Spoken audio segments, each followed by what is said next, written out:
The first Predator movie from 1987 is an action horror masterpiece. And it's easily one of my favorite movies of all time. Top 3. Perhaps even my favorite. It's so damn good. It stands the test of time. You can watch it now and it's still so entertaining, so thrilling. The special effects hold up. Not even for the most part, entirely. They hold up. The CGI of the stealth suit, the invisibility suit, still looks fantastic. All the blood and guts and the gore in it was, practical effects, and that all looked realistic and still does. There's not a scene in this movie that looks phony. And that's a testament to the amazing special effects and the amazing creature design. That suit of the Predator is one of the best things you'll ever see in a movie.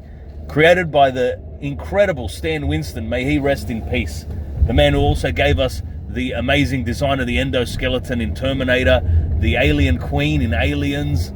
That man was a virtuoso, absolute genius. And this movie, directed by John McTiernan, the guy who also directed Die Hard and Die Hard with a Vengeance. It had all the elements of a brilliant movie. Great writing from the Thomas brothers, who correct me if I'm wrong, I'm pretty sure that the whole concept of having an alien hunter take on the world's biggest, toughest action star came from these two brothers, the Thomas brothers, who were spitballing ideas and were wondering, now that Rambo, Stallone, has taken on everybody in the boxing ring and in the battlefield, what's next for Stallone to take on? He'd have to fight an alien. And then they thought, oh yeah, let's get the best action hero, the toughest human, to fight an alien that's even tougher and bigger and more threatening than him. And that is where the concept came from. From what I remember watching reading about the movie and watching the commentary and watching the making of. And that's fascinating in itself. I could watch hours on how they made this movie. The fact that they had Jean-Claude Van Damme as originally playing the Predator. A short guy, he's like 5'8" or something like that, and they had him in this terrible suit that was so hot and claustrophobic, the guy kept passing out. And it was never going to work. It looked so bad. And they had this brilliant movie, this brilliant script surrounding a terrible alien design that looked like a giant rat with a floppy nose. It was so bad. It would have made this movie an absolute stinker. But John McTiernan had the foresight and the producer as well, they had the foresight to let it go, the old design, and start a new design and reshoot all the scenes involving the Predator. Thankfully, it worked. All right. Now, the cast of this movie. Can you find in a film a better cast for a military team? All right, of tough guys that work so well together and have such good chemistry as a team. You got Sonny Landham as Billy. You got Bill Duke as Mac. Jesse the Body Ventura in his prime as Blaine. You got Richard Chavez as Poncho, who I believe was a real-life military veteran from Vietnam. You had Shane Black as Hawkins, the Joker, all right? You had Arnold Schwarzenegger himself, all right, the big man, as Major Alan Dutch Schaefer. And then you had, I would say, the standout acting performance in this movie, easily, Apollo Creed himself, Carl Weathers, as Dylan. That guy is so intense in this movie, all right? Every time I watch Predator 2, I always marvel at how sweaty they made Danny Glover look. Well, he's rivaled in this movie in terms of being, who is the greatest sweat lord of all time in a movie, because Dylan is drenched in this movie. Because they're in a hot jungle, so it makes sense, but he's just got sweat pouring off him, and it makes the movie so atmospheric, so intense, where you actually feel like you're in the steaming hot Central American jungle with them. The jungles of Valverde, which is a fake country made up for the movie, right? And the team works so well together because they have this script that is just out of this world, with quotableness, with just snappy dialogue that bounces around that you instantly remember. They just don't write them like this anymore. This was a hallmark of 80s movies. Great dialogue, you know, where it just is so memorable, where you don't just quote lines, you can quote entire monologues or entire conversations, sometimes entire scenes of movies are so quotable and so memorable. The writing was just so good. It leapt off the page. All right? And this team works so well together. These larger than life, big giant action hero macho guys. This is the most masculine movie of all time. Nowadays they'd probably call it toxic masculinity filled movie, but fuck those people. This movie is so good. I've never heard a person who doesn't like this film. I've never heard of anyone who's offended by the masculinity in this movie. It's just a bunch of the toughest of the tough guys. And you need this for the movie to work, because the entire threat level of this alien is the fact that he is a game hunter, a big game hunter. All right? These predators, or Yaoja, or however you say their actual alien race name, which was expanded on in the comic book lore, all right? This race are game hunters. They do it for sport. It's all about the challenge, okay? Now, that's why they target the most dangerous human beings on planet Earth, who would be special forces, military operators. Who else are more dangerous than them? All right, these are the most highly trained, most tactically trained, most well-armed, and most resilient, toughest human beings on the planet. And in this movie, they took that to the next level by making them also big, giant, strong, burly, massive guys, so that we could think, well, and the movie is so perfectly structured as well, where you have these big, giant, burly guys, these almost indestructible military operators take out with complete ease, all right, a drug lord communist village, communist rebel village, right? They take them out with ease. It's like not even like Blaine just gets a scratch on his shoulder and he ain't even got time to bleed, all right? The classic line. But the point is, they show how easily these guys, like a hot knife through butter, just carve their way through this village, right? Not even a sweat. And then, so the audience, when you're watching this movie for the first time, is built up to the idea that these guys are indestructible. They're superhuman. They can't be beaten, right? And then an alien comes in that just starts fucking taking them out one at a time. And now the alien is killing them with ease without even working up a sweat. And that perfectly elevates the threat level, where you're like, shit, man, this alien means business. I mean, he's taken out the most dangerous human beings of all time with ease. This guy is the real deal. And what a brilliant way to build up a villain and to make to raise the stakes and the odds and the level of threat in your film. Just so perfectly done. And a lot of people think this is just a throwaway action movie that's fun and all that, but it's not. It's an actual work of art. It's a film. It's a film. Without trying to sound pretentious, this movie is masterful in its art, okay? It's structured so well, like I just stated, the way that it builds up the threat level by showing us how dangerous our protagonists are, and then by elevating it even higher to show how dangerous our villain is, how easily he takes out our protagonist. But first I had to build up the protagonist's level of skill and expertise to show that. That was masterful. Also, the way the movie slowly turns the hunter into the hunted, and then everything reverses, was brilliant. And it took me many times watching it, not until I was an adult and I was watching it and analyzing it with, more mature eyes, that I was able to appreciate how the film does a complete 180 on the predator. He's the hunter the entire movie. He's operating from the shadows. He is invisible and can't be seen by his prey, right?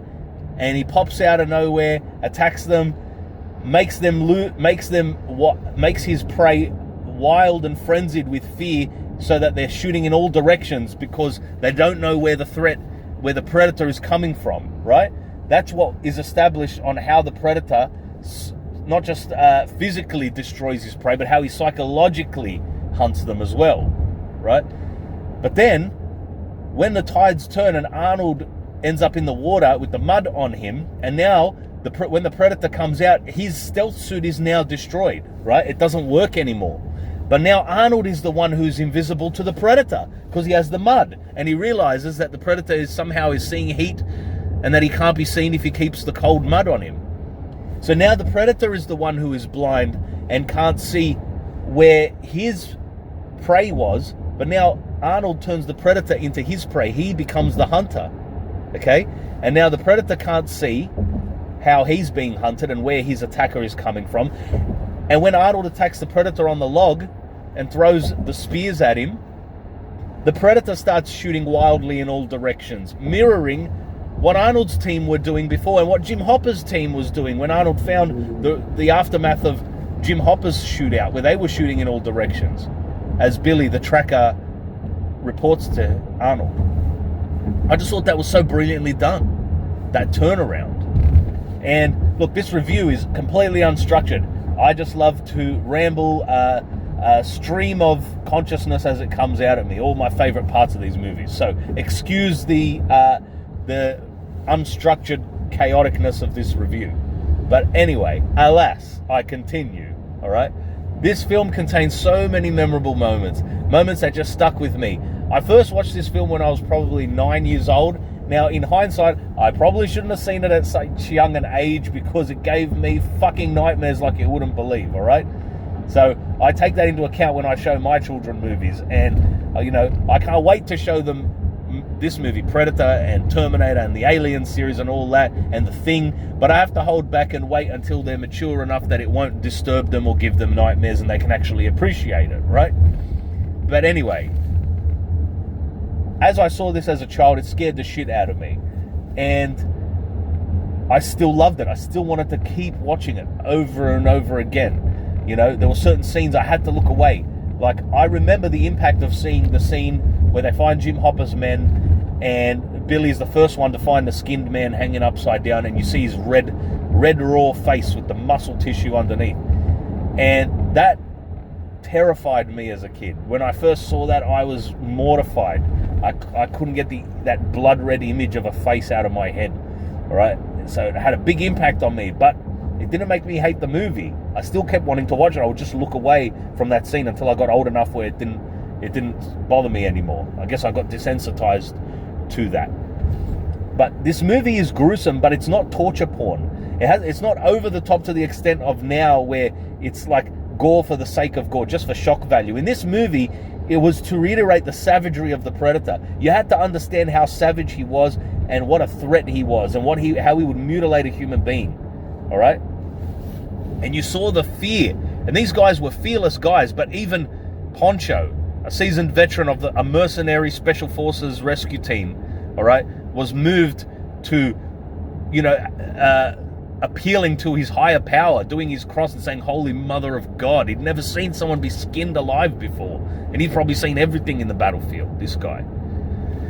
Most of these guys would have been, being that it's 87, they all would have been Vietnam veterans. We know Mac and Blaine are, for sure, because they talk about Nam later.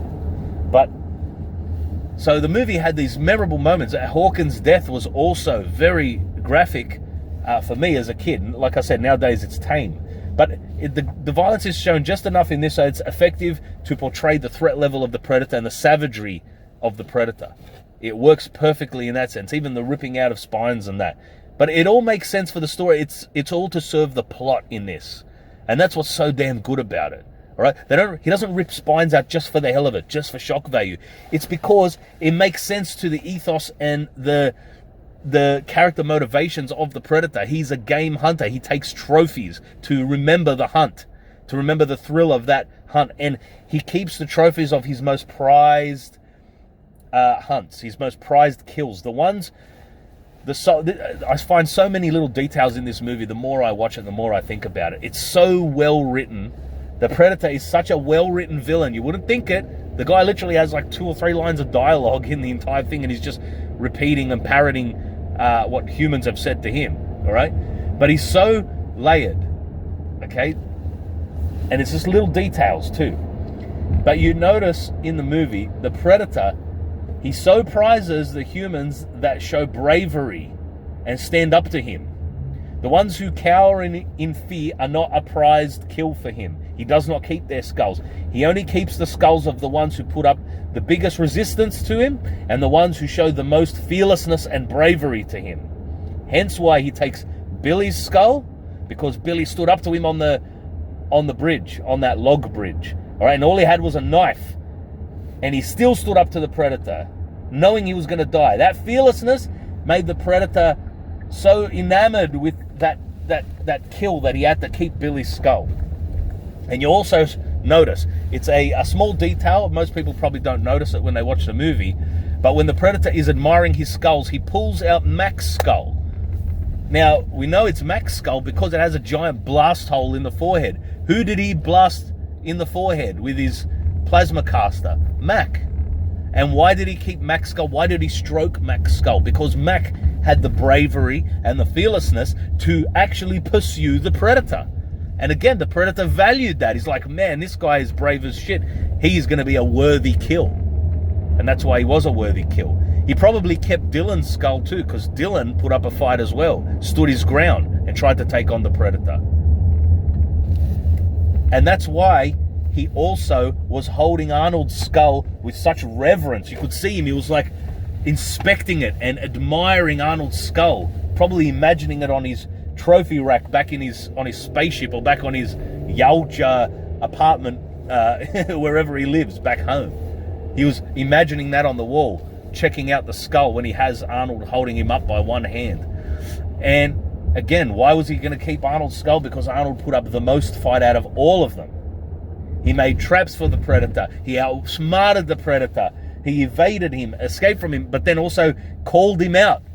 That scene where Arnold is ready and the music is building and he lights and the drums are revving up and he lights that torch and then he calls out the Predator with the most manliest yell you'll ever hear. That will put hair on your balls, that fucking scene. Absolutely, man. It is the toughest, most just badass scene of all time, in my opinion. That yell. And the fact that Arnold called out the Predator, again, that made him so value Arnold as a target, as a potential trophy, that he was going to go to all lengths to take Arnold, to have that skull on his trophy cabinet, you know? And that scene where he holds up Arnold against the tree and you see the height disparity between them because Arnold's legs are like a foot dangling off the ground. Brilliant. Just a brilliant visual story. This movie is filled with brilliant visual storytelling. There's like a few scenes of a bit of exposition at the start where they're being told about the mission, but that's fine. It's a mission, briefing, right? And then when the girl is telling the story, Anna, played so good by Elpidia Carrillo. If I butchered her name, I apologize. She was great in this. The only woman in the movie, but she didn't feel out of place. Her role was great. She was a vulnerable woman. She wasn't a fighter or a soldier, but she still was pretty tough. And she had balls as well. If it wasn't for her, they wouldn't have had, they wouldn't have known about the blood on the leaves. So she helped them out a lot. And she helped Arnold carry Poncho at the end. So she did her part as well. But she wasn't there to fight the Predator. That was Arnold's role. Okay? So this movie was just, it was so good without any kind of agenda or any kind of ideology or anything. It was just there to entertain and to thrill and to just make you go, wow, that was one hell of a fucking movie, right? But her scene of exposition worked perfectly. It was so chilling. The way she was explaining the history of the Predator and how it had plagued and terrorized their people for generations, probably centuries. We know he's been on Earth for at least 300 years. They've been coming here because they had the pirate pistol at the end of Predator 2. 1715 on that. And so her bit of exposition there, it didn't feel forced or like as just a, story dump like it is in a lot of movies. It's just lazy writing where they can't be bothered to show what's going to happen with the story or explain, unveil the story visually. So they just go to, long lengths of dialogue of characters dropping information. She was dropping tons of information in that scene, but it was so well written, so well acted, and so well framed with the camera, the way she was saying it. sort of staring off into the distance, and the camera wasn't focused on the front of her face, it was focused on the side for the most part. It was so well done that it didn't feel like exposition. It just felt like her telling a chilling story of this legend that they are now finding out was not just a folkloric legend of the people of Central America. It was fucking true. And they're the ones experiencing this demon that makes trophies of man. That is such a chilling line. All right? That line is so fucking horrific and so mood-setting and unsettling. It's perfect. It should be the tagline of the movie, the demon that makes trophies of man. Wow, that is some good writing. And this movie's full of great lines. Arnold saying, stick around, you're one ugly motherfucker. If it bleeds, we can kill it, But my favorite line of the entire movie is Billy's line. Again, so damn chilling, because Billy was a fearless man who feared no man, all right? And he was terrified. Well, he was stoic, he kept it together, and he was brave, but on the inside, he was terrified. All right, and that scene between him and Poncho, where Poncho's starting to crack up too. And he says, Billy, you know something. And Billy says, I'm afraid, Poncho. And Poncho says, bullshit, you ain't afraid of no man. And Billy says, this is the most chilling, best line of the entire movie. There's something out there waiting for us, and it ain't no man. We're all gonna die. The way he delivers that line, Sonny Landham, was absolute perfection. And I remember the first time watching that movie, when I heard that, I'm like, shit! This guy fucking knows. There's no chance they're going to beat this creature, whatever the hell it is. They're done for, And Billy knew it, but he was still willing to go forward. Hence why the Predator valued his skull so much. And just the delivery of those lines and the writing of those lines, not only are they memorable, but they're not cheesy either. This movie could have been a cheese fest, all right? The only maybe arguably cheesy bit is the stick around, right? But they're in the middle of a firefight that was just easy for them. That was a walk in the park. That was, that was a cakewalk for these guys, taking out those terrorists, right? So that line was the only slightly cheesy bit in the entire movie. But that aside, okay, the whole rest of it was so serious and played so well that even, there are a few bits that were probably not meant to be funny, but I did find them slightly comedic. Like, for instance, when they're questioning the girl, and she keeps saying the same thing, the jungle just came alive and took him. And Dylan cracks the shits and he's like, what are you saying, you're saying Blaine and Hawkins were killed by a fucking lizard? Man's losing his cool. It's nothing but a couple of guys running around out there, we gotta take them out. The way Dylan delivers that line always had me in stitches. Always found that bloody hilarious. A fucking lizard. And when I was a kid, I used to imagine like a giant iguana. I used to imagine a giant iguana running around with a gun, attacking them all and killing them. So damn funny. This movie, it had humor, but just in the right moments. And the score, oh my, the musical score of this film is so damn good. Alan Silvestri, I believe it is. I mean, I even have the freaking theme song to this movie as my ringtone at the moment. Because, usually when it rings, impending doom is about to happen. No, I kid. But the score, not just the main theme, is brilliant and sets up this level of threat and impending doom, but you also have that amazing score when that showdown, when Billy is having on the log, those trumpets playing, and it's like, yeah, man, the shit's about to go down. And they use that same theme in the sequels as well, when King Willie has his showdown, and then the Japanese Yakuza guy in Predators from 2010. I'd hated that movie, but that one scene with the Yakuza guy in the grass was fantastic. That's the only scene that felt like it belonged in a Predator movie. The rest of it was subpar. But this movie is just a 10 out of 10, perfect film. Mowing down the jungle is also one of the greatest movie scenes of all time. I've showed that to my kids because it's not scary or anything like that, and they love it. They used to make me play it over and over and over again. and they can't wait to watch the full movie. But I told them, sorry, you got to wait a few years. So I probably shouldn't have teased them. It's a bit of a cruel tease, because now they have to wait years until they can watch the full scene surrounding that amazing mowing down the jungle. But that was just so brilliant.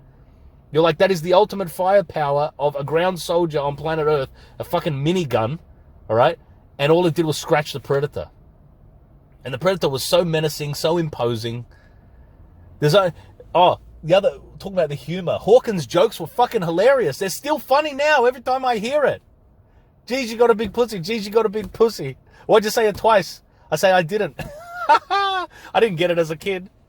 Even when he said the echo, I still didn't get it as a kid. I'm like, what's he talking about? And then the other joke where he says, geez, I'd like a little pussy. She says, me too. Mine's as big as a house. For some reason, that still gets me every time. And how Billy finally gets it after the firefight, and he fucking laughs his head off. And then the Predator uses that iconic laugh. That Sonny Landham laugh is absolutely iconic. The whole movie is damn iconic. If there was only two things I would change about this entire movie, it's still a perfect movie, but I'd walk on the set and I'd rip Shane Black's fucking glasses off his face. Those stupid Hawkins glasses. They're the only things that almost... It didn't ruin his character, but fuck, they annoy me every time I watch it. It's the only thing. They feel very out of place in the bloody Valverde jungle. All right, I'd rip those glasses off. Makes him look a bit like a Poindexter. He's supposed to be special forces, right? Take that off. And then I would also...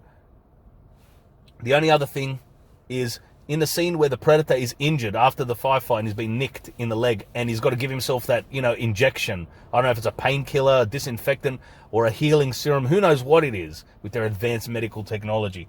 But when he's handling that medical kit and the syringe thing, it looks really awkward in his hands. I remember my dad pointing out that, he used to like analyzing movies too and noticing little details, little mistakes here and there.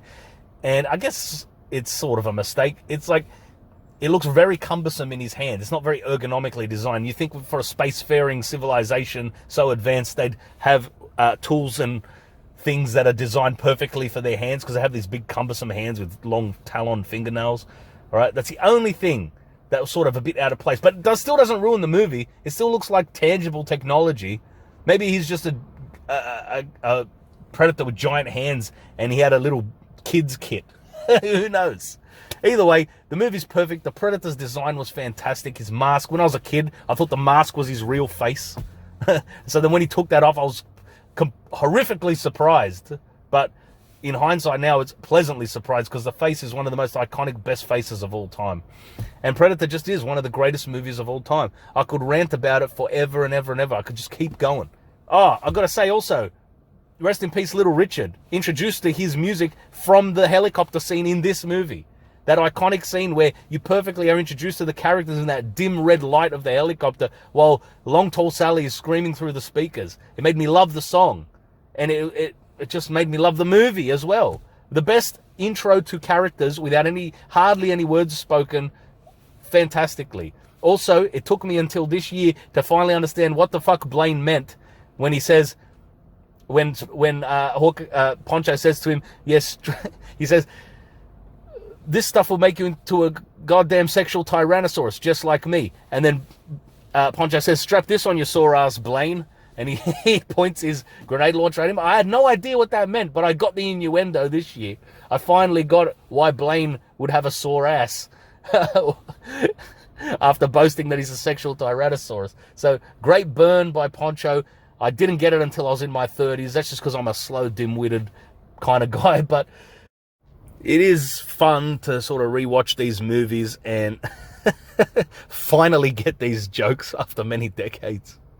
But just remembering other funny bits in this movie, just like this hilarious scene. And it's a throwaway scene that I didn't even, as a kid, I would never notice how funny it actually is if you listen to the details of it. The scene where they lay a trap and, they're waiting up at night, Mac's on high alert because Blaine's been killed. And he's just had that amazing, touching moment with him, with that beautiful trumpet music playing. Alan Silvestri just knocked you right in the heart in the fucking heartstrings with that score.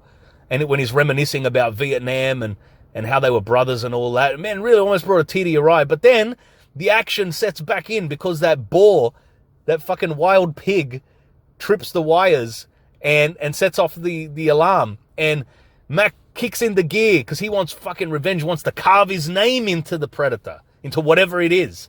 Fearless he was, Mac. And he captures the boar, stabs the shit out of it. He goes, I gotcha, motherfucker. He's got all this adrenaline rushing. And Poncho shines a light on him and just trolls him with the best line. He goes, couldn't you have found something bigger? And you hear Billy in the background laughing his ass off.